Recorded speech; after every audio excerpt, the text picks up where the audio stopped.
This is David Wheaton. The following is a short take from the Christian Worldview radio program. You can hear the full program at thechristianworldview.org. Has Russell Moore actually publicly changed on these issues? And if so, what moved him? Or do subversives claim one thing in the beginning just as a ruse to gain trust? What are your thoughts on just what changed him? That's a very good question. I think one of the important things to acknowledge as we think through that is that Moore's political instincts were always more moderate or even liberal than many assumed. Like, there's a distinction between theological conservatism and political conservatism. While he was theologically conservative in his earlier years, he never really seemed to be at home in political conservatism.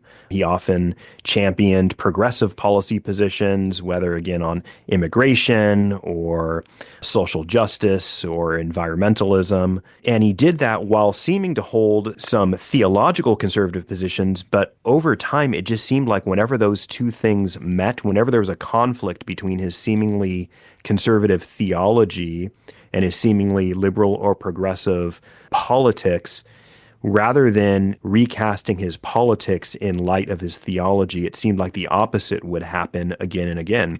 In his role leading the ERLC, and certainly afterwards in his role at Christianity Today, increasingly platformed voices skeptical of biblical authority on gender and sexuality, and really gave some credibility to those who had a message of ambiguity.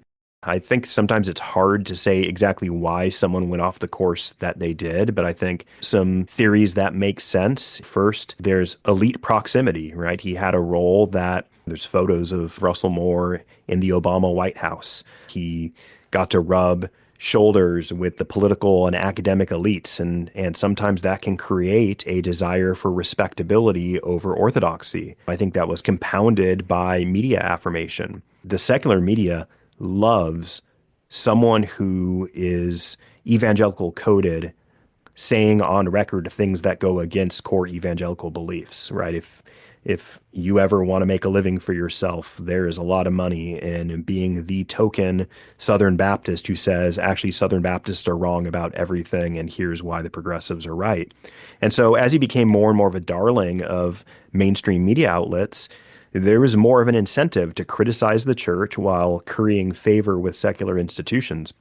And I think the last piece, and there's just no getting around this, is he had a very, very, very negative reaction to the candidacy of former and current President Donald Trump. It really became an all-consuming thing for him, to the point that even those who were no fans at all of Trump, even some who take the label of never Trumpers, said something seems to have broken in Russell Moore that has caused him to just become so fixated on this issue above all other things that he's willing to burn down the Southern Baptist Convention over what he views as this huge betrayal of his views. This has been a short take from the Christian Worldview radio program. To hear the full program and connect with this nonprofit radio ministry, go to thechristianworldview.org. I'm David Wheaton.